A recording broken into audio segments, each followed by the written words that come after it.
de diferentes elementos de la economía, hacer sustentable el día a día, pero también pensado esto desde un esquema económico, nos lleva a que necesariamente tengamos que hablar de la economía circular. Algunos de ustedes habrá escuchado, es un nuevo, no tan nuevo, pero vamos a ponerlo en términos de paradigma novedoso, no de nuevo paradigma, sino de paradigma novedoso, que busca modificar la forma en la cual se produce, pero también la forma en la cual se consume, frente a lo que tradicionalmente es la economía lineal, de extracción, de producción, de consumo, de desperdicio. La circular lo que te alienta es un flujo constante. Este 13 de septiembre se va a realizar la primera jornada de estudiantes de Economía Social y Circular, un evento que está organizado en conjunto con la Asociación Civil de Docentes en Educación y Estudios Sociales. Para hablar de esto y mucho más, nos visita la profesora Paola Villagra, docente en la Escuela Blas Parera. ¿Cómo está, profesora? Buenos días. Buenos días, profe. Feliz, en realidad, la verdad que es un evento, lo estamos esperando muy ansiosos en nuestra escuela. Es un evento que es organizado por la asociación y en realidad es muy importante porque es a nivel provincial. Van a participar alrededor de 30 escuelas que van a representar, digamos, dentro de la producción propia que tienen. Va a haber capacitaciones en cuanto a la formación de las cooperativas, que va a estar a cargo del Banco Credicop. Va a haber un tema específico sobre la sustentabilidad, que es a cargo de Citromax, que es muy importante el apoyo de ellos, y nos brinda un gran apoyo también desde nuestra provincia, o sea, muchos representantes gubernamentales van a asistir mañana a nuestra escuela. Y nosotros... ¿Dónde está ubicada la escuela? La escuela está ubicada exactamente en Villa 9 de Julio, en la calle Blas Pareras 450, para los que más o menos conocen... de la casa de mi abuela, Blas Parera al 1000. Sí, más o menos 4 cuadras y medias de la avenida Juan B. Justo. Exactamente. Y tenemos la avenida Martín Berro posterior.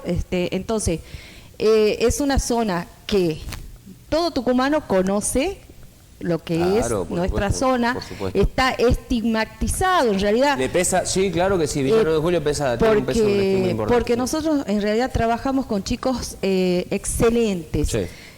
Formaron los profesores un trabajo muy importante donde formaron las cooperativas, están realizando trabajos importantes las profes en cuanto a la fabricación de dulces, de comida, como por ejemplo pisetas, que las mismas alumnas hacen todo el proceso en nuestra escuela y lo venden al público. Excelente. Bueno, más o menos orientado a eso va a ser mañana esta jornada, que van a venir de todas estas escuelas a presentar sus productos, a presentar las producciones que cada uno está realizando dentro de esta economía circular, y sobre todo para demostrar que los adolescentes son muy importantes en cuanto a sus ideas, a sus pensamientos y a la producción, para que proyecten esto hacia toda la provincia y quizás también hacia todo nuestro país, viendo cómo Tucumán es un polo muy importante dentro de nuestro norte, y nuestros alumnos de alguna manera toman ese protagonismo. Y la verdad que es un encuentro muy lindo, donde aparte de presentar sus producciones, que es un trabajo bastante, digamos, dentro de todo, los chicos le ponen mucho empeño, mucho amor, pero es trabajo, es duro muchas veces. Nosotros, por ejemplo, en la producción, que estuvo a cargo de la profesora Silvia Espinosa, de las mermeladas, fue un proceso muy, muy lindo, porque desde... fueron a la calle los alumnos, o sea, con toda la responsabilidad, a cosechar las naranjas que están cerca de nuestra escuela, y todo el proceso para, bueno, obvio, la limpieza, todo, para realizar estas mermeladas que son exquisitas, caseras, excelentes. Y bueno, y así varios productos que estamos presentando nosotros desde la Escuela Secundaria Blas Parera, que nuestra escuela, la verdad, en estos últimos años ha crecido, es muy linda la escuela, estamos logrando que nuestros alumnos se integren y vuelvan a la escuela, porque al ser un contexto difícil, mucha deserción escolar, pero este año en particular sentimos que eso volvió, digamos, a revertirse y volvieron muchos de nuestros alumnos a retomar los estudios, con toda esta oferta que está marcando nuestra escuela, y así en todas las escuelas que van a participar mañana, impulsando esto, principalmente que nuestros jóvenes busquen, digamos, de alguna manera retomar sus estudios y nosotros captar la atención de los jóvenes en cuanto a estos tipos de trabajo. Va a haber capacitaciones muy importantes en cuanto a el manejo de por ejemplo, de las billeteras virtuales, que es muy importante hoy en día, esta cuestión de los pagos en línea y todas estas cuestiones. Entonces es muy importante las capacitaciones que se van a realizar mañana en nuestra escuela. Todo esto en Blas Parera 450 Villa 9 de Julio. La asistencia, la convocatoria, ¿cuántas escuelas tienen confirmadas ya? Tenemos confirmadas 30, más de 30 escuelas confirmadas con sus alumnos que vienen a presentar. Todos a presentar lo que ellos han ido desarrollando. A presentar lo que ellos desarrollaron dentro de sus cooperativas, de una multiplicidad de productos, no solamente en cuanto a la producción de cocina, sino artesanías y muchas cuestiones así que a los chicos les atrapa y les gusta. Los motiva a los pibes, ¿no? Digo, los motiva un montón. Sí, los motiva un montón, y aparte también es muy lindo porque de esta manera los jóvenes están viendo que nuestra escuela está brindando posibilidades de crecer y de brindarles un futuro mejor a todos. ¿Profesora en alguna materia en específica? Sí, de geografía, y soy tutora también de la escuela. Bien. Hace 12 años. Tenés un diálogo bien directo con los pibes, con las pibas. Sí, hace 12 años que yo trabajo en esa escuela.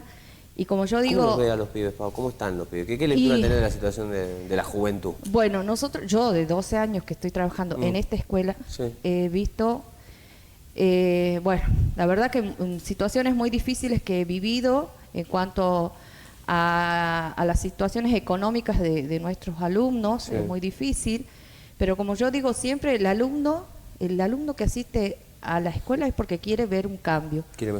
Quiere mejorar y salir de esas situaciones que muchas veces lo obliga el entorno a donde ellos están insertos. Pero nuestra escuela les encuentra, digamos, el sentido. Yo muchas veces digo, prefiero dejar de lado un poco la geografía y volcarme a escucharlos, a aconsejarlos. Y es lo que hacemos todos los docentes en nuestras escuelas, en todas las escuelas, te digo, porque yo he trabajado, gracias a Dios, he tenido en mis inicios de docente horas en las escuelas que me nombré, estuviste, sí. Y vi eso, que muchas veces es necesario prestar atención al adolescente, porque lamentablemente venimos de nuestros hogares que muchas veces la aceleración de estos tiempos no nos permite tener ese acercamiento a nuestros propios hijos. Entonces, por ahí en la escuela es lindo brindar ese espacio para que el chico pueda expresarse.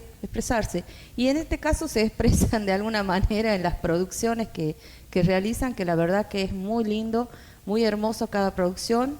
Yo quisiera invitarlos a todos, porque van a asistir al evento muy importante. ¿De dónde nace? Me parece brillante esto de la economía circular. ¿De dónde nace hacerlo acá en Tucumán? ¿Dónde estuvo ahí puesta la lamparita? Que se prendió y dijo, vamos por acá, hagamos esto. Y en realidad son ideas que, o sea, nosotros como docentes siempre estamos capacitándonos y tomamos ideas de aquí, de allá, un poquito de aquí, de allá, hasta que surge, digamos, esto de realizar. Muchas veces porque al docente se lo toma como docente ómnibus, se dice, que va de una escuela a otra, y entonces como que va la idea de uno al otro, y junta, nace esto de alguna manera.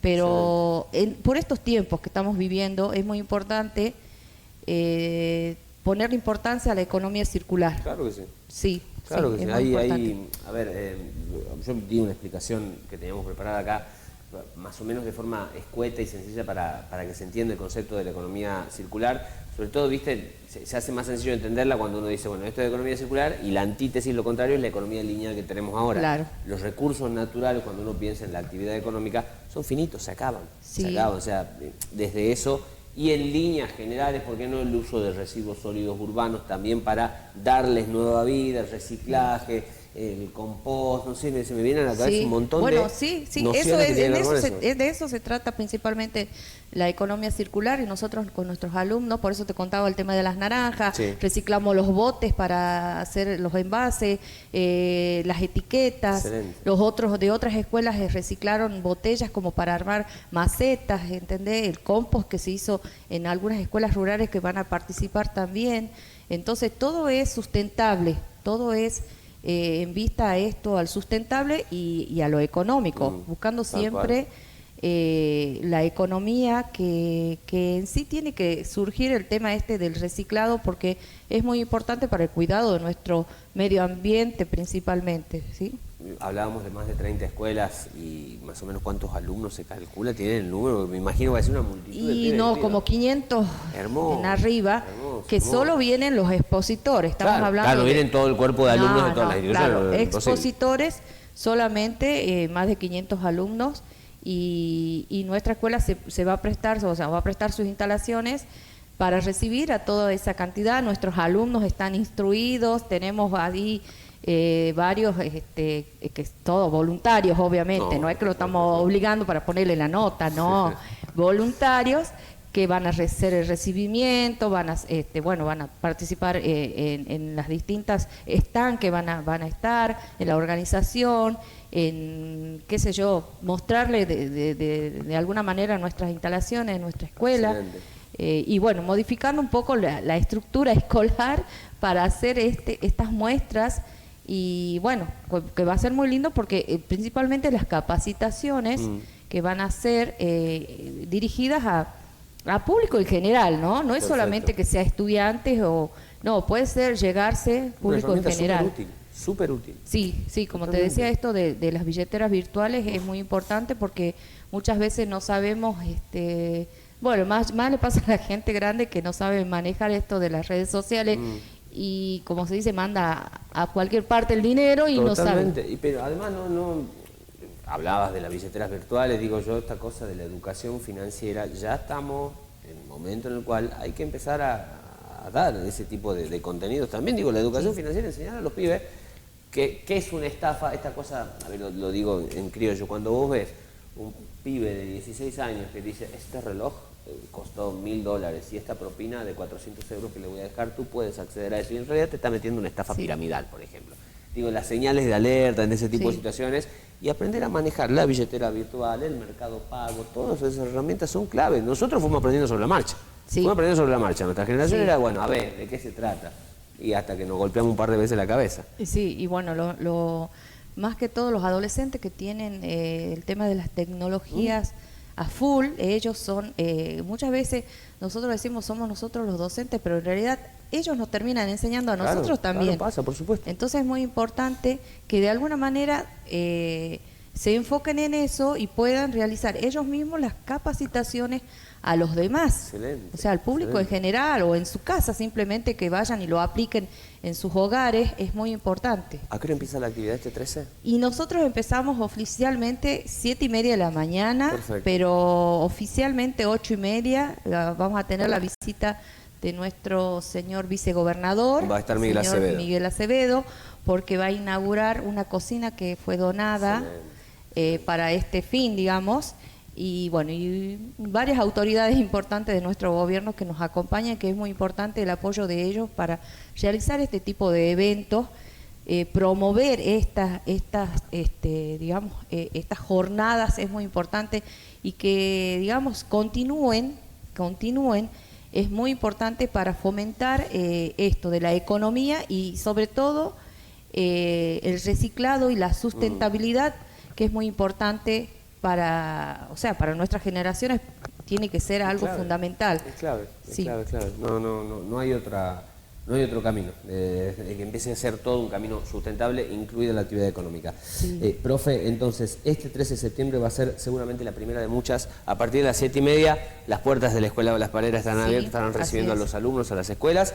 Se extenderá durante la jornada que merezca, que demande el tiempo de cada actividad. público en general puede asistir? Sí, público en Perfecto. general, papás de nuestros alumnos ya están comprometidos ahí también en algunas actividades que es muy importante recibir a nuestra comunidad, como te decía, porque es una zona así que está estigmatizada, pero en realidad no es todo, sino que hay mucha gente muy buena y que trabaja para nuestra comunidad, nuestra escuela. Es muy linda, hay chicos muy importantes, lindos, sensibles, Claro que sí. y que están siempre colaborando en todo lo que los docentes se nos ocurre, así que positivamente todo. Ese es el camino, profe. Muchísimas gracias por venir y que sea con todo el éxito del mundo. Bueno, muchas gracias. Los invito a todos para que asistan mañana y si pueden llegarse a hacer una notita ahí de en vivo. No estaría mal, tenemos 4 móviles, podríamos escucharnos. Sí. La Emilia Muñoz, la Daniela Benítez, el Borja. A mí me gustaría que vaya Borja Mikkelsen. Me gustaría que esté Borja. Tomá, ya te lo mandé a Borja ahí al móvil. Gracias, profe. Gracias. Bueno, vamos a la pausa, chicos, a la vuelta. Mucho más aquí en Sala de Prensa. Falta el ojo del periodista, faltan móviles, falta contenido. Hasta las 14 horas, ya venimos, dale. Ayer se veía una mesa bastante relajada, podríamos decirlo, ¿no? ¿Y por qué le hago referencia a esto? Mucho se dijo del último encuentro en el PJ, de algunas ausencias. Como referente, ¿no?, del Partido Justicialista, ¿cómo analiza esta situación? ¿Hay internas, no hay internas? Estos rumores que siempre, estos fantasmas que siempre se hablan, ¿no?, de las internas. ¿Hoy goza de buena salud el Partido Justicialista? Bueno, la verdad que es una circunstancia totalmente distinta a la de aquella época. En aquella época me imagino que vos te referís al momento donde había empezado una fuerte interna en ese momento entre el gobernador y el vice. Hoy creo que la situación es distinta. Siempre en un partido político y dentro de un movimiento tan grande como es el justicialismo, hay tensiones porque hay diferentes miradas, diferentes corrientes internas. Es más, yo creo que debiera haber más movimiento y más tensiones porque eso es lo que le da vida al partido. Hoy estamos en un momento distinto, un momento que es muy complejo.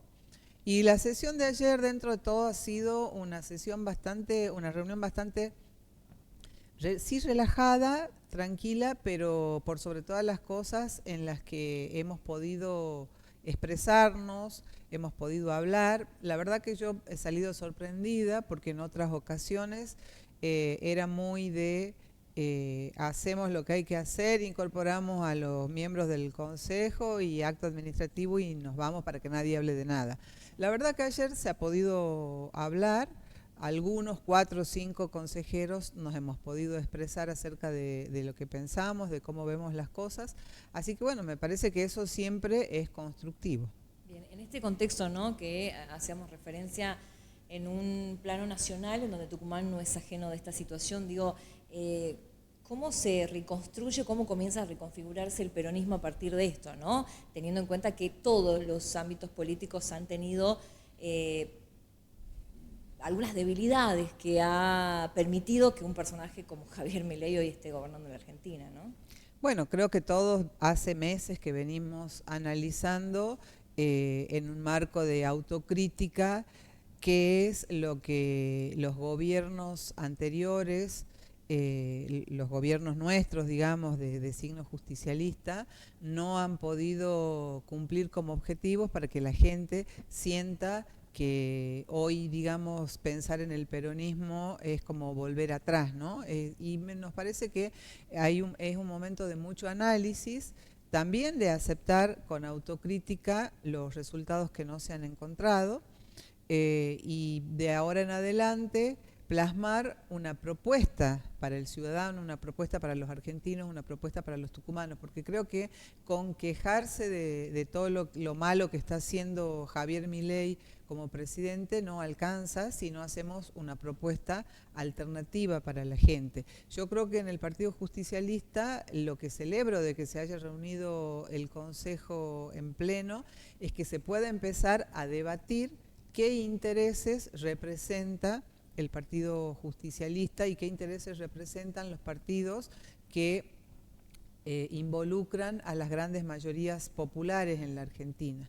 Porque el gobierno de Milei está tomando decisiones para beneficiar económicamente, diría, a un 10-15% de los argentinos, que son los que cuentan con más capital y con más recursos.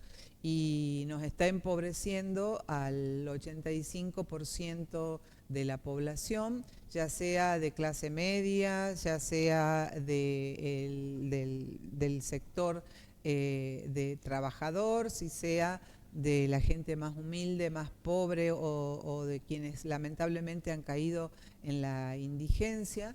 Entonces creo que hay que hacer una profunda reflexión hacia dónde va el sistema político y dentro de eso, dentro de nuestro partido, volver a discutir cuál es la alternativa que hay que ofrecerle a los ciudadanos de acá en adelante. Y creo que también esto se ha visto mucho, ¿no? Este último tiempo, cuando surgía la posibilidad de una reforma constitucional, cuando se habló mucho de una reforma electoral muy necesaria para la provincia de Tucumán, luego de los últimos episodios, pero digo, esto que manifiesta, ¿no? Hoy la fricción de la gente pasa por otro lado, pasa porque no alcanzan los salarios, pasa porque no hay empleo, pasa porque los servicios se aumentan. Digo, creo que la clase política hoy debe repensarse también desde ahí, ¿no? No solamente estos intereses políticos que no, cuando yo me refiero a intereses no me refiero a los intereses pero digo, políticos. se ha visto intereses individualistas en este último tiempo en la política y no tanto focalizado en otros puntos, ¿no? Bueno, lo que pasa es que estamos viviendo un momento histórico donde la batalla, más que nada, es la batalla cultural. ¿Por qué? Porque se ha impuesto el individualismo, se ha exacerbado el capitalismo en relación al individuo, donde desaparece lo colectivo, donde desaparece la solidaridad, donde desaparece el interés por lo que le pasa al otro. Por eso digo que la reflexión más profunda tiene que ser acerca de los valores que vamos a esgrimir como bandera para diseñar en qué país o en qué provincia queremos vivir. Lamentablemente, Javier Milei ha logrado, digamos, una representación, es representativo de muchos argentinos que se han visto identificados con este individualismo, que es la exacerbación del capitalismo a niveles de a mí no me importa lo que le pasa al otro, lo que me importa es lo que me pasa a mí, yo quiero ganar en dólares, quiero trabajar solamente desde mi casa por internet y trabajar para una empresa del extranjero y ganar muchos dólares porque ese es el mundo que viene. Y bueno, eso es parte del mundo en el que estamos y el que viene, el mundo de la inteligencia artificial, el mundo de la fintech, el mundo de la industria del conocimiento. Eso no hay que negar lo que viene, pero no nos puede hacer dejar de ver que somos parte de una sociedad y que si no nos interesa lo que le pasa al otro, es como que la sociedad se autofagocita de manera continua. Entonces pienso que es un momento de mucha reflexión acerca de qué vamos a proponer representar. Y yo cuando me refiero a intereses, no me refiero a intereses individuales o a intereses políticos mezquinos, sino a intereses de qué sector de la sociedad queremos representar. Ahora hablamos de lo provincial en algún punto, ¿no? Pero creo que el plano nacional también comienza a tomar fuerza la reconfiguración del peronismo, ¿no?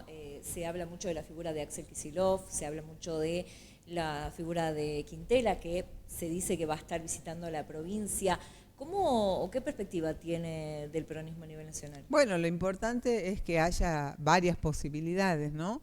Que en otros partidos quizás no tienen una figura determinada.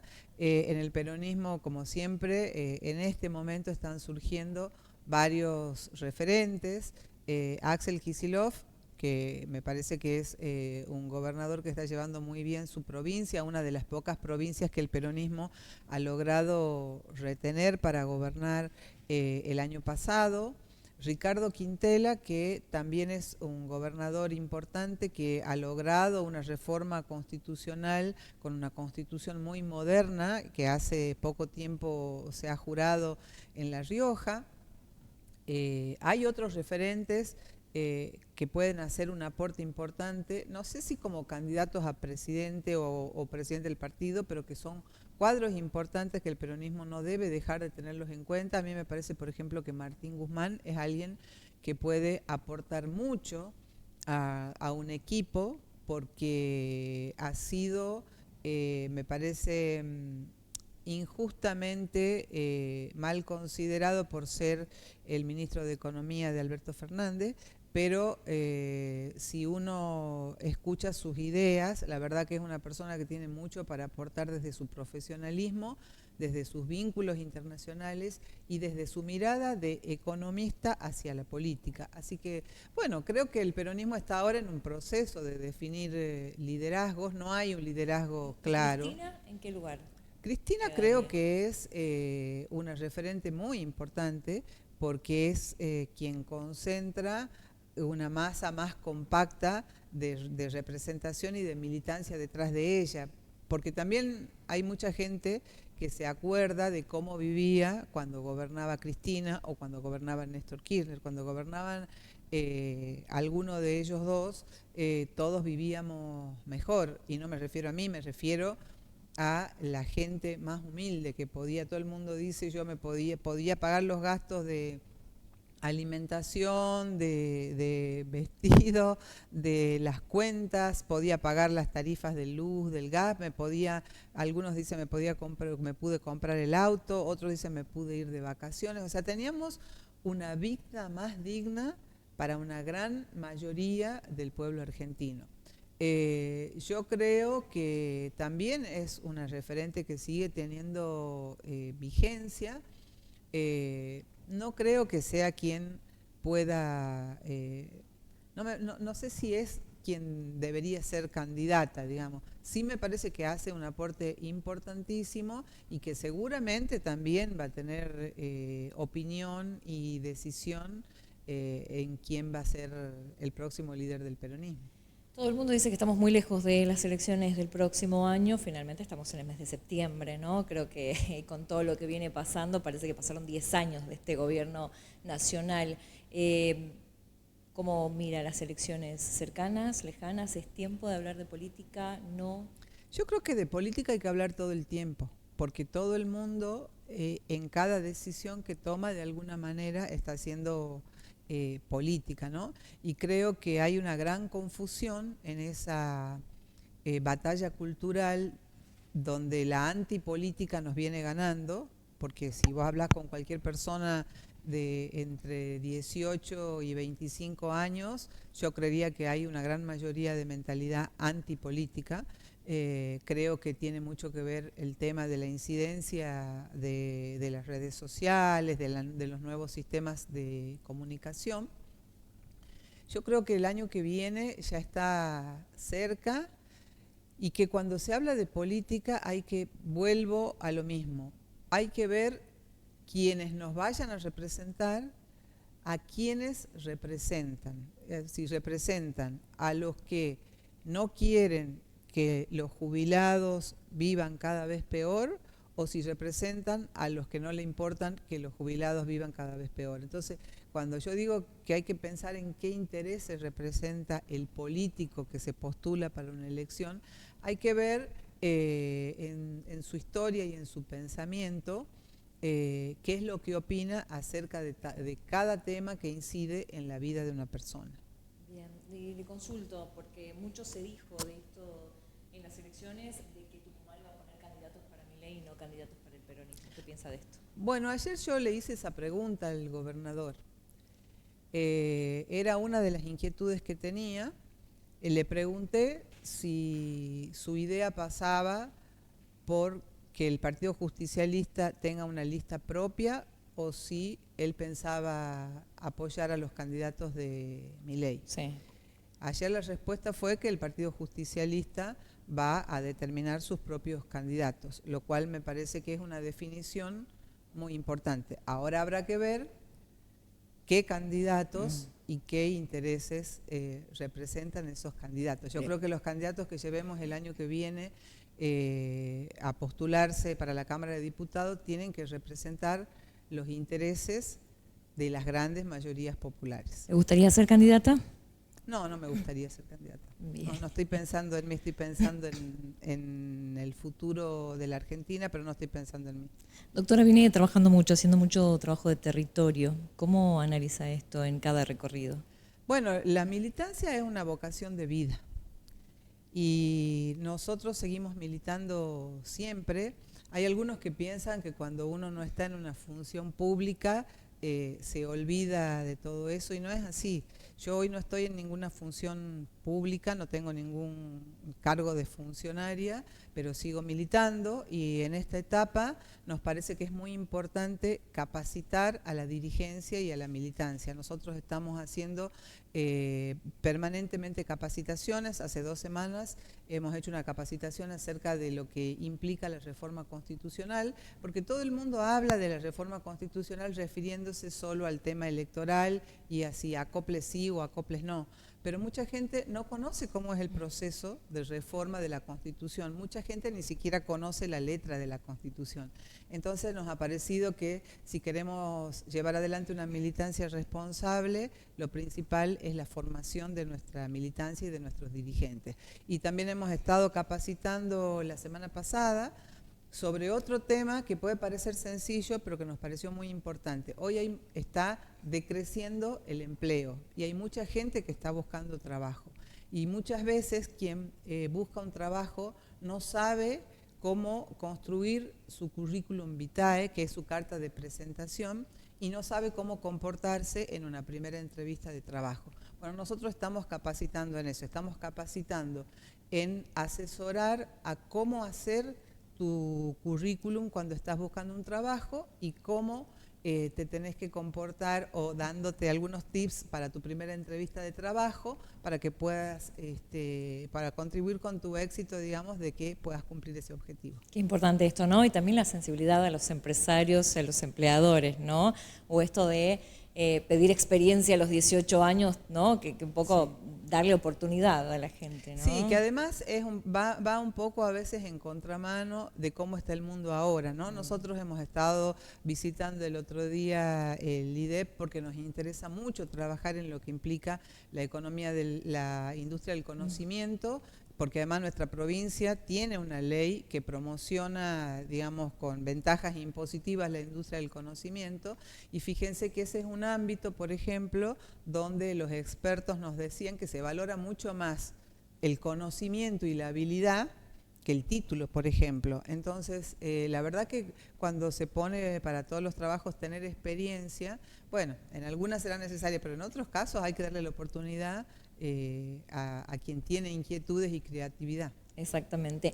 Doctora, por último, no puedo dejar de pedirle una reflexión. El Congreso va a tratar el veto de la reforma jubilatoria. ¿Qué le diría hoy a los parlamentarios? Y les pediría que voten en contra del veto, porque la verdad que es muy indigno en una sociedad que una diferencia de 13.000 pesos en el salario de un jubilado, en una jubilación, tenga el voto en contra de quienes representan supuestamente los intereses del pueblo. Entonces, ¿yo qué pediría? Yo estoy militando y estamos acompañando con las firmas digitales en contra del veto, porque si nosotros no cuidamos a nuestros abuelos, a personas que han trabajado durante años, y quiero decir también algo que me parece absolutamente injusto.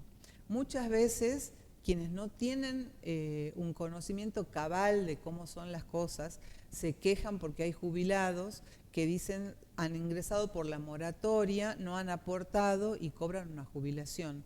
Pero no es que no han aportado porque no han querido, es porque han trabajado muchos años, por ejemplo, en una empresa donde la insensibilidad del empresario hizo que no le pagaran los aportes patronales y esa persona, después de trabajar 30, 35 años, no tenía la oportunidad de jubilarse. Entonces, yo creo que esos son los temas que nos tienen que hacer reflexionar como sociedad.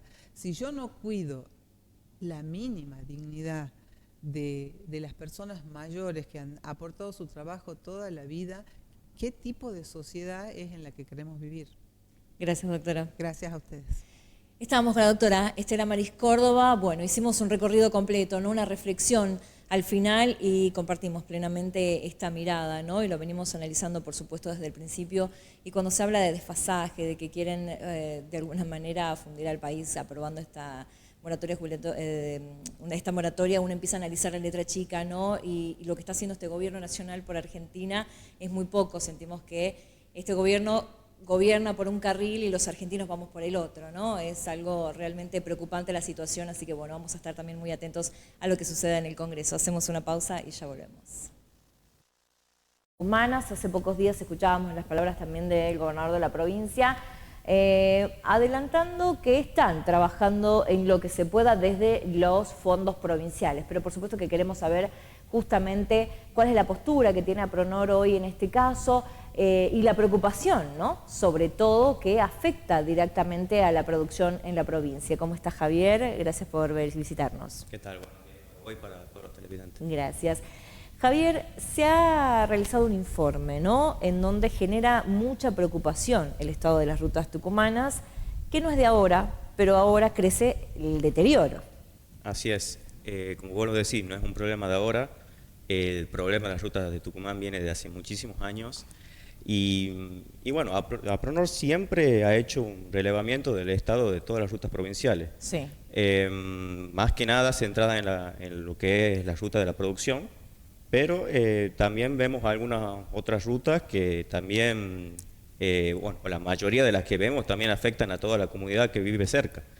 Entonces, siempre se trató de hacer un estudio de cómo están las rutas y se hacen los reclamos pertinentes en base a eso, digamos. Hablamos justamente de la situación de la producción. Si el estado de las rutas está en mal estado, esto incrementa, ¿no?, los costos al productor y así a la cadena de industrialización. Tal cual, como vos lo decís.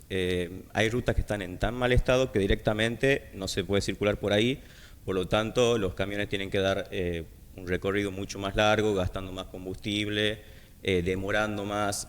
Todo esto se traduce en pérdidas monetarias, digamos. También está el tema de la logística, porque si tenemos un camino en mal estado, los camiones no quieren ir para ahí o te cobran una tarifa más alta. Entonces, todo esto acarrea una serie de problemas que terminan afectando a toda la cadena. Empieza con la producción, pero a su vez, al demorarse, todo se ve afectado a toda la cadena, digamos. Bien, ahora el gobernador de la provincia manifestó que se están haciendo arreglos con los fondos que la provincia cuenta.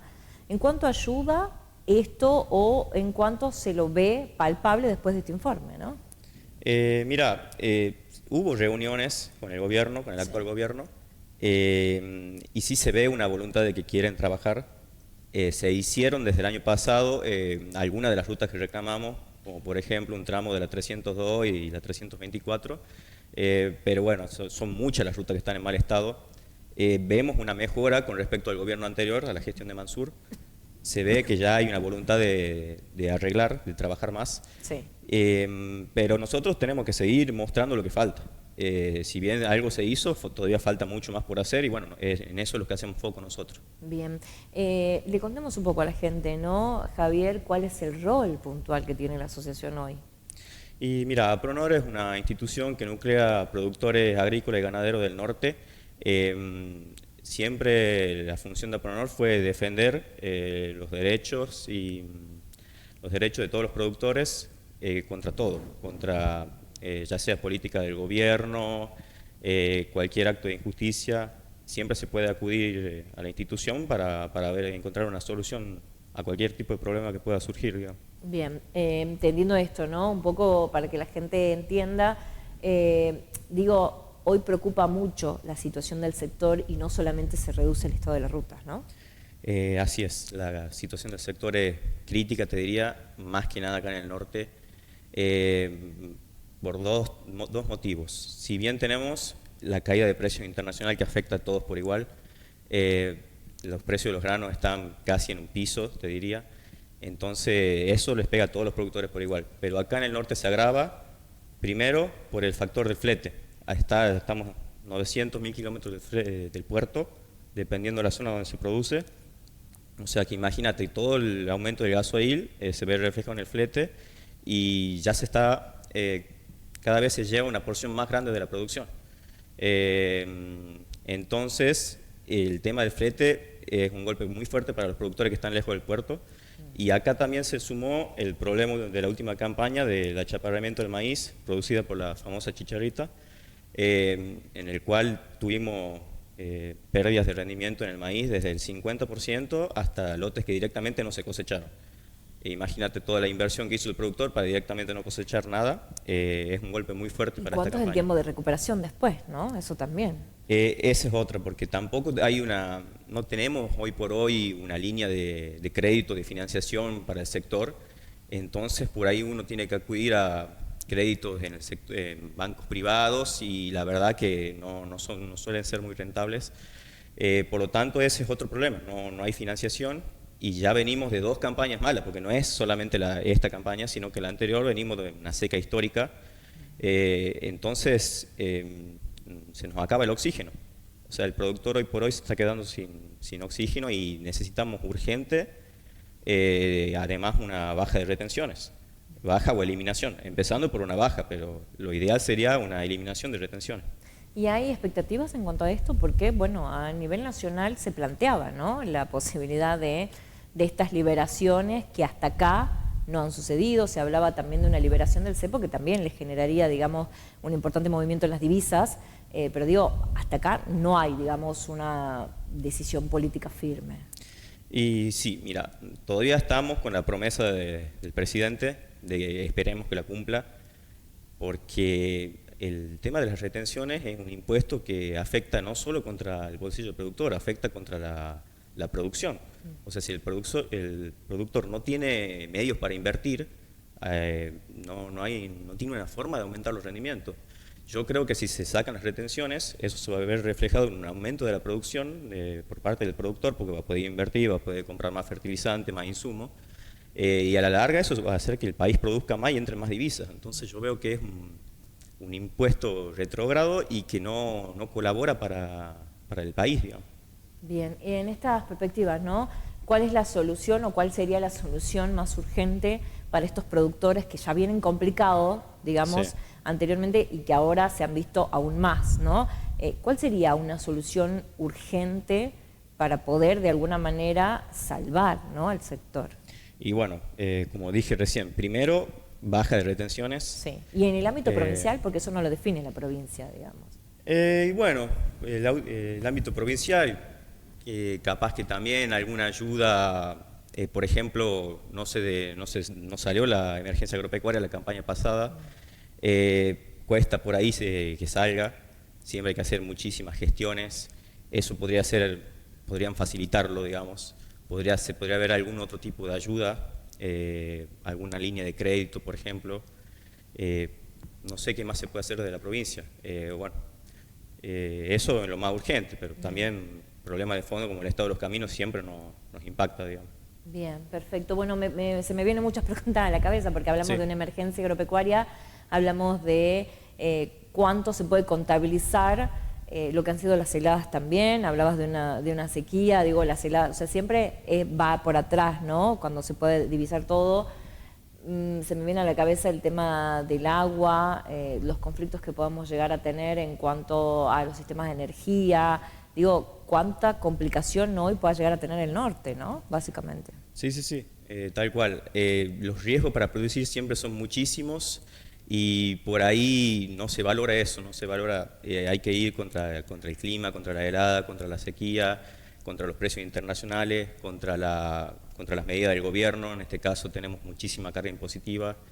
Entonces sí, siempre el productor arriesga muchísimo y por ahí no se ve la ayuda, una ayuda que vaya más o menos a la altura de todo lo que se pone en riesgo, digamos. ¿Hay un número aproximado de productores en Tucumán que estén en estas complicaciones? Sí, te diría, por lo menos los productores de grano, te diría, todos están complicados, por lo menos en el sector granario, de ahí en más, cada cultivo es una historia aparte, no te sabría decir bien. Perfecto. Bueno, Javier, vamos a seguir el tema, ¿no?, analizando, a consultarle a los parlamentarios, ¿no?, sobre esta situación, porque es el Parlamento el que debería tratar una emergencia en estos casos conjuntamente con la Secretaría de la Producción, básicamente reducida Secretaría de la Producción. ¿Ha modificado en algo esto de la reducción, de que ya no es más ministerio y ahora es secretaría? ¿Les ha modificado en algo a los productores? La verdad que no sé muy bien, te soy sincero, no soy yo el que suele ir a ese tipo de reuniones, Sí. pero yo creo que quizás mejoran algo, pero no te sabría decir bien cómo. Bien, y el mensaje sería hoy que los funcionarios y que el Ministerio de Obras Públicas tome, ¿no?, nota sobre los estados para que de alguna manera avancen, ¿no?, con estas obras, o por lo menos las rutas más importantes de la producción, ¿no? Tal cual. Esperemos que por lo menos las rutas más importantes tengan una respuesta, se vean obras hasta el año que viene, veremos en qué se avanza. Bien, muchas gracias, Javier, por la Gracias a visita. vos y gracias por la invitación. Gracias.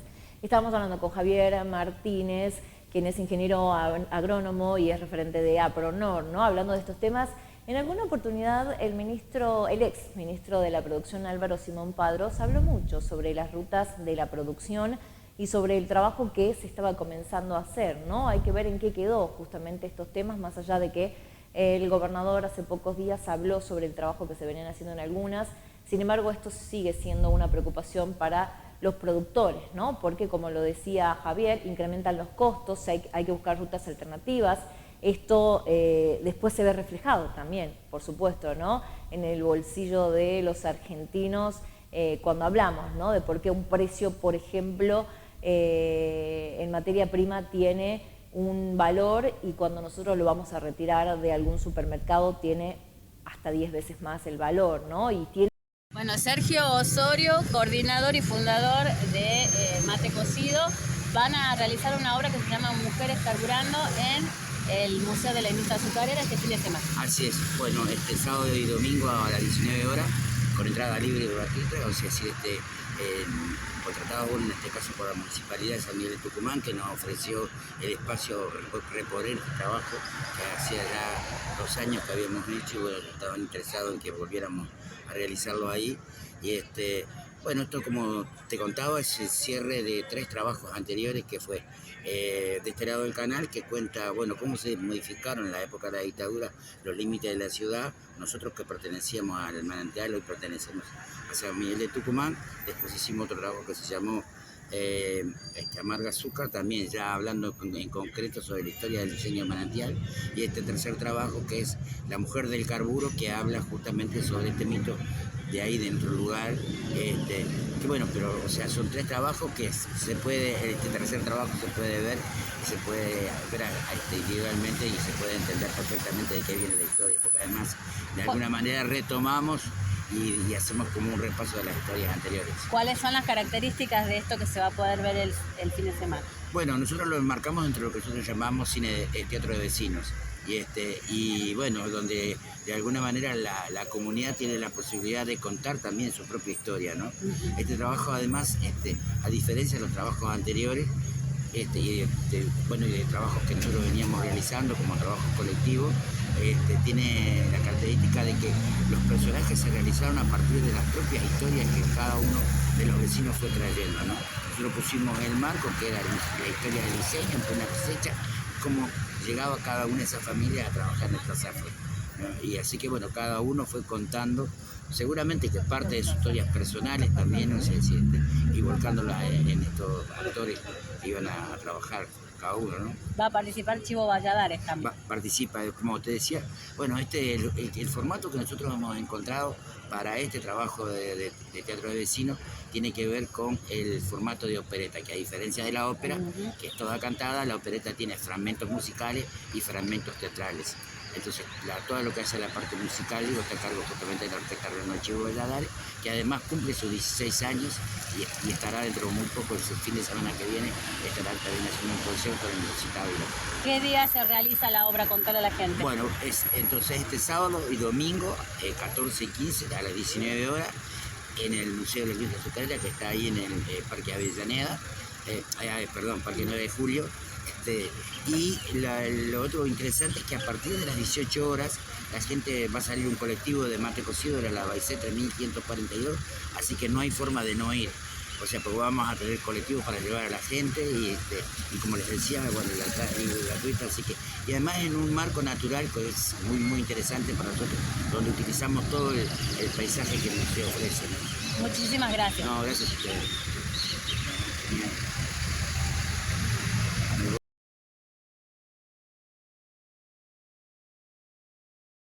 La verdad es que estamos en una situación realmente preocupante. Preocupante como lo que está pasando en Canal 10, Canal 10 de Tucumán. Hoy hubo una asamblea con los trabajadores de esa emisora televisiva.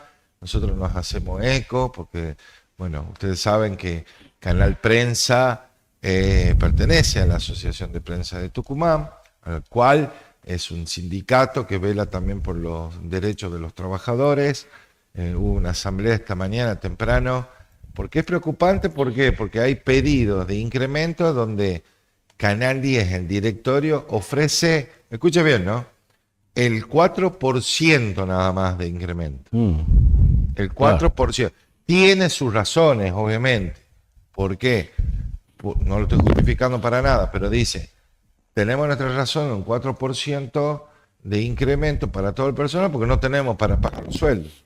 Claro. O sea, no llegan, y de hecho hace 2 meses se viene abonando en forma parcial los sueldos de todos los trabajos, de toda la planilla salarial. ¿Ve? Ahí tenemos algunas de las imágenes de Canal 10, donde participan, ¿no? Todos los compañeros de la mañana, algunos de la tarde del informativo, porque es preocupante, o sea, solamente se está ofreciendo un 4% y el blanqueo de suma no remunerativa no bonificable, que fue de un 65% hasta julio de este año, que fueron incrementos que se fueron otorgando, ¿no?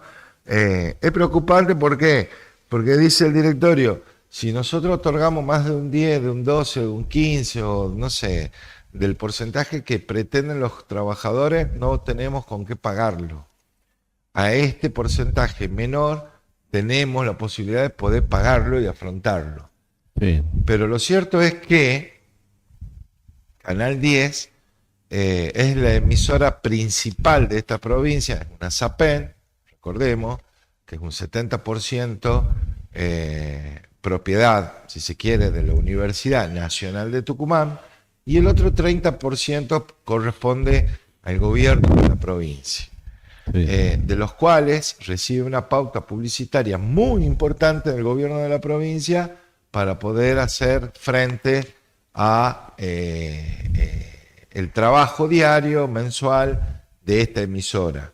Si no tuviese el respaldo de la provincia, estaríamos hablando de otra cosa en esta emisora. Además de que se maneja como una empresa privada, por eso vende programas, tiene sus sponsors, pero bueno, me parece, Ricky, que puede haber medida de fuerza mucho más contundente, más fuerte. Ahora se inician asambleas, reuniones, porque bueno, obviamente la gente también tiene que pagar los servicios, la gente también tiene que ir al supermercado, la gente tiene que vivir.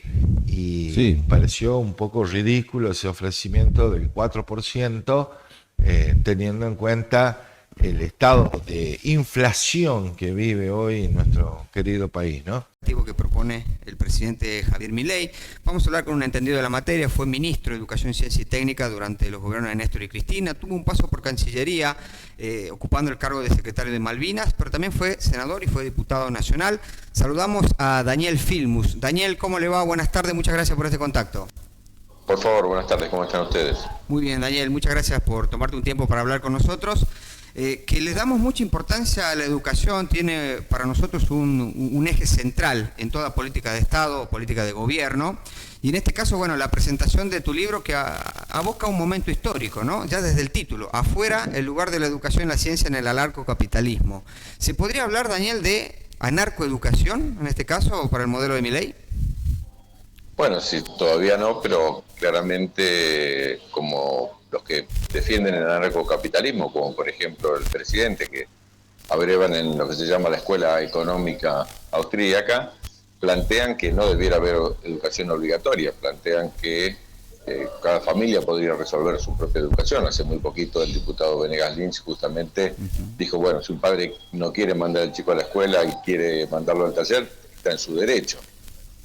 Así que, al contrario de lo que fue la historia de la educación argentina, desde la ley 1420, estoy hablando de 1884, sí, donde justamente los liberales, fue Roca el que puso la educación obligatoria, hoy está en juego justamente porque hay una idea del gobierno nacional que ha planteado una y otra vez que la educación solo sirve para adoctrinar, no sirve para transferir y transmitir y construir saberes, y de esa manera no apuestan a que la educación sea el futuro del país. Por eso el libro va a discutir con esas ideas, planteando que no hay ningún tipo de futuro, no hay ningún tipo de posibilidad de que Argentina sea un país soberano, un país con desarrollo, que haya movilidad social ascendente fundamentalmente los sectores que más lo necesitan, si no hay una educación de calidad, no hay una universidad abierta para todos y para todas, y también si no hay una ciencia y tecnología, que ustedes acá en Tucumán, por suerte,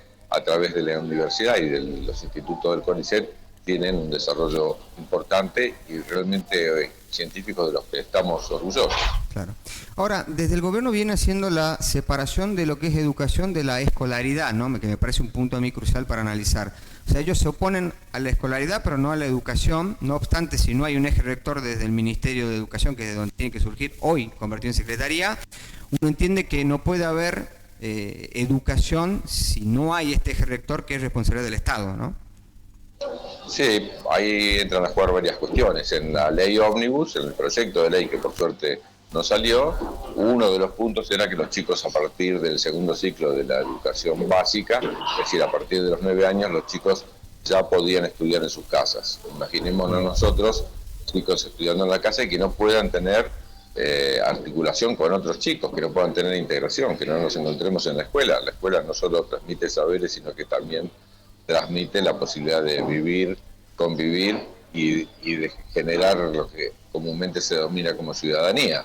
Entonces, es muy pertinente lo que usted dice. Justamente la teoría de ellos es que la educación se puede hacer en la casa, se puede hacer en cualquier lado, pero la escolaridad es una manera que tiene el Estado para ellos de inculcar la ideología que lleva adelante el gobierno de turno. Claro. Lo dijo incluso Milei, ¿se acuerdan cuando estuvo en la escuela de él, cuando se iban cayendo los chicos atrás? Y sí, ese día él dijo, bueno, acá solo uno viene a la escuela a ser adoctrinado.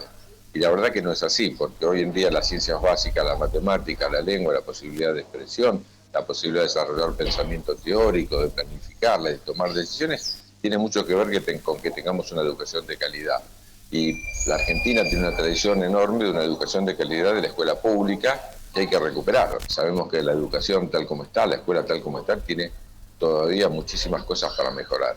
Entonces se trata de mejorar y no de destruir. Me parece que en ese sentido está la discusión.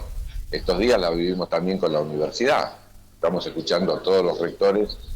Hoy justamente el CINS, el Consejo Interuniversitario Nacional, sacó una declaración muy fuerte también por el tema salarial. Hubo una movilización donde nuestra población, más de 2 millones de personas en todo el país, salieron a la calle a decir que la universidad es importante, que es la posibilidad de tener movilidad social ascendente, que si no hay universidad pública, muchos sectores van a quedar afuera, y esa pelea todavía está vigente. Insistimos que, sin lugar a dudas, el Estado tiene un papel preponderante, importantísimo, así lo marcan las leyes, la ley de financiamiento educativo, la ley de educación técnica, la ley de educación nacional, marcan la importancia que tiene el Estado para sostener una educación de calidad para todos. Los que queden excluidos de la educación son los ciudadanos excluidos del futuro. No, por supuesto. Pensaba, ¿y si no hay aulas? Es decir, no hay escuela, no hay educación pública. ¿Quién ocuparía ese lugar, el lugar del docente? Porque las redes sociales, la inteligencia artificial, o sea, no me entra a mí en la cabeza qué puede reemplazar el rol del docente, por ejemplo. Sí, a mí tampoco me entra en la cabeza, pensamos lo mismo, pero algunos que sueñan con reemplazar al docente por la computadora y la escuela por la red. De ninguna manera eso tiene algún asidero. Hay, después de la pandemia principalmente, surgió todo un movimiento de homeworking donde la gente podía trabajar una parte de su tiempo en su casa a partir de la utilización de las redes. Bueno, muchos miraron eso y dijeron, bueno, también lo podemos hacer con la educación, y hay como un auge en algunos lugares del mundo donde hablan del homeschooling, A eso apuntaba la ley Ómnibus o los artículos educativos de la ley Ómnibus, o algo todavía más grave, en realidad apuntaba a otro movimiento que se llama unschooling. Es decir, que uno podría estudiar en la casa y ni siquiera tendría que tener certificados de la escuela que planteen que esos conocimientos fueron adquiridos. Entonces, queda muy claro que si la escuela no está el maestro, cada chico queda supeditado a su origen, a la cuna. Lo que la escuela logró en la Argentina es que justamente haya igualdad de oportunidades para todos, porque la escuela procesa, integra chicos muy diferentes, y lo que trata es que justamente sea la capacidad y no la cuna, que sea la excelencia, que sea su posibilidad de aprendizaje, la que determine hasta dónde va a llegar. Si no hay escuela, cada uno se va a quedar en el lugar donde nació, no va a haber ninguna posibilidad de movilidad social ascendente, y eso es una de las preocupaciones. Pero también imaginémonos que nuestros hijos, en lugar de ir a la escuela, estuvieran estudiando en casa, y estudian en casa y no se conectan con nadie, no ven a nadie. Cuando tienen que salir al mundo, ¿cómo van a salir? Nosotros la mayor cantidad de cosas que aprendimos en la escuela, por supuesto tienen que ver con el docente, pero también tienen que ver con aprender del otro, de convivir los diferentes, de que realmente integrarnos y saber lo que es una comunidad. Imaginémonos que si solo nos relacionamos con las redes, que dicho sea de paso, son redes que a partir de los mecanismos que funcionan, solo nos muestran pensamientos que son iguales a los nuestros, ¿no? Sí. Eso ya lo sabemos. Entonces nos enseñan a rechazar los pensamientos diferentes. La escuela es todo lo contrario. La escuela nos permite integrarnos con quienes piensan diferente. El algoritmo nos manda solo opiniones parecidas a las nuestras. Creemos que hay sola esa manera de ver la vida, y insisto, cuando salgamos de casa, salvo que pensemos estar para siempre en casa, pero si no, cuando salgamos de casa nos encontramos con una vida donde no sabemos cómo convivir. Claro, el famoso sesgo, ¿no?, que tiene la tecnología. Daniel, hoy, a ver, a mí me parece muy importante, yo soy hijo de docente, tanto mi papá como mi mamá, los dos fueron docentes de la educación pública, y entiendo el valor que tiene justamente el docente. Ahora, cuando se discute en Argentina, ahora se discute en el Congreso, cómo mejorar la educación, pareciera que los docentes tienen la culpa de todo, ¿no? Servicio esencial, que no hagan huelga, que no hagan paro porque quieren mejores condiciones o mejores salarios. Es decir, hay un mensaje también ahí un poco perverso, ¿no?, de echar la culpa al trabajador. Bueno, en principio, cuando asumió Milei, tiró abajo leyes que están vigentes. No es que las tiró abajo, no las cumple. Digo, una, la del incentivo salarial docente. Ese fue puesto por De la Rúa, recordarán, después de los 1000 días de la Carpa Blanca se puso un incentivo para tratar de equiparar los salarios de los docentes de todo el país. Nosotros después pusimos una ley que fue la ley de los 180 días para tener la garantía del salario, y después otra ley que fue la ley del incentivo específicamente, y después una ley de financiamiento. Nada de eso cumple el gobierno. El gobierno está obligado por ley votada por unanimidad a invertir el 6% del PBI, cosa que no hace. En esos temas es que se ve si el gobierno apoya o no la educación. El gobierno apoya a la educación si le da recursos. Si le quita recursos y coloca a los docentes en condiciones muy difíciles salariales, es complejo decir que ese gobierno apoya la educación. Lo que debiera hacer este gobierno es escuchar lo que el Parlamento, el Congreso, viene diciendo históricamente y también ahora. Vamos a ver que en un par de días se va a votar nuevamente la ley de financiamiento de la universidad. Bueno, lo que tiene que hacer el gobierno es no vetarla. Ahí los representantes del pueblo van a decir que no puede ser que un docente esté por debajo de la línea de pobreza, un docente universitario, por ejemplo. Claro. Entonces, me parece que echarle la culpa a los docentes, cuando en realidad no se asumen las responsabilidades que como gestión pública hay que hacer, es difícil. Y aparte, estamos en un momento que ustedes coincidirán que es muy particular. Estamos en un momento de aumento de la pobreza, estamos en un momento de aumento de la desocupación, estamos en un momento en el que crece la exclusión y la marginalidad, y esos chicos van a la escuela. Los chicos que reciben los docentes en la escuela todos los días están cada vez en condiciones más deterioradas, y es muy difícil desde la escuela revertir cuando un chico llega con hambre, cuando un chico tiene dificultades para poder resolver su alimentación mínima y tiene una familia que está en condición de marginación. Yo recuerdo haber venido acá como ministro, yo lo asumí en el 2013, una de las primeras provincias que vine fue a Tucumán en ese momento y recorrer las escuelas, la situación era crítica. Después fuimos mejorando, pero me acuerdo perfectamente ir a las escuelas de los suburbios de San Miguel de Tucumán, Sí. ir a escuelas de interior y ver los chicos que llegaban en condiciones de mucha precariedad. Entonces es muy difícil para el docente, que tiene que transmitir contenidos pedagógicos, también dar de comer, también contener la violencia, también despiojar, también contener todos los temas que tienen que ver con la socialización de la familia. Un docente está sobrecargado de tareas muchas veces y no le puede dar la importancia que necesita la tarea pedagógica. Por eso ese docente, que insisto, es en muchos espacios el único agente del Estado que hay hasta en los lugares más recónditos de la patria, es un docente que tiene que ser valorado, tiene que ser respetado y tiene que ser también, a través de un salario justo, pues, colocarlo en condiciones de vida digna. Claro. Daniel, no le quiero robar mucho tiempo, pero sí me gustaría consultar su opinión, si es que le merece una reflexión particular a lo que es el Plan Nacional de Alfabetización, que, a ver, en realidad fue una promesa de campaña de todos los candidatos que suscribieron con Argentinos por la Educación, pero que en realidad se impulsa el gobierno nacional, pero lo implementan las provincias. ¿Le merece alguna reflexión ese plan? La verdad, he leído con detalle, porque son mis temas, he leído la declaración, he leído todos los folletos que se hicieron, no conozco ninguna medida. Dicen que se va a financiar con créditos internacionales del BID y del Banco Mundial. Sí. Eso es lo que dice el plan. Bueno, esos créditos tardan en general año y medio en que se puedan ejecutar. La verdad es que vi la declaración y me parece que la alfabetización es uno de los objetivos centrales. En eso podríamos coincidir, sin lugar a duda.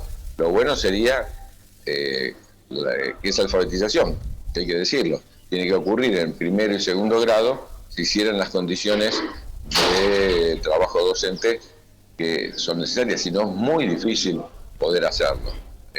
Lamentablemente Argentina era un país que se podía enorgullecer de las condiciones de educación de sus chicos y de la calidad que tenía el aprendizaje de la lectoescritura en primero y segundo grado. Por ejemplo, yo que soy tan viejo tenía primero y primero superior. Si se acuerdan, había en una época, porque eran 2 años para poder aprender a escribir. Ahora hay que volver a esa idea, hay que volver a la idea de que en esos 2 años todos los chicos tienen que estar en condiciones de poder leer, escribir y comprender el texto, no solo repetir mecánicamente las técnicas. Eso es fundamental. Insisto, ¿quién no va a estar de acuerdo con una campaña de alfabetización? Fui muy noble. Lo que no vemos, no conozco en ningún lugar del país que alguien me diga, la campaña es esto. Estamos colocando, por ejemplo, como se supo hacer en su momento, una pareja docente para que haya 2 docentes en los primeros grados, para que uno de los 2 trabaje con los chicos con mayor dificultad. Estamos colocando jornada completa en todas las escuelas para que en el otro medio turno se pueda trabajar específicamente sobre la lectoescritura. La verdad que no lo veo más que como objetivo retórico, no lo veo en la práctica. Claro. Desde el anuncio a la ejecución hay un largo trecho y si no hay presupuesto en el medio, obviamente queda en anuncio, ¿no? Sí, insisto que lo que escuché, lo que leí, puede leer cualquiera de los que nos está escuchando a nosotros, es que esto iba a ser con fondos especiales, que no había plata, por eso también se sacó el incentivo salarial del docente, por eso el ajuste a las universidades, y que iba a haber créditos internacionales. Bueno, sabemos que eso lleva un tiempo largo, las urgencias son de hoy. Daniel, muchísimas gracias por su tiempo y por haber hablado con nosotros. No, un abrazo enorme, muy buen día. Que tenga buen día. Bueno, el saludo también a nuestro compañero Borja, que hacía ahí el contacto para que podamos tener esta entrevista con el ex ministro de Educación, Ciencia y Técnica, un área que es central en el desarrollo de cualquier país, porque es el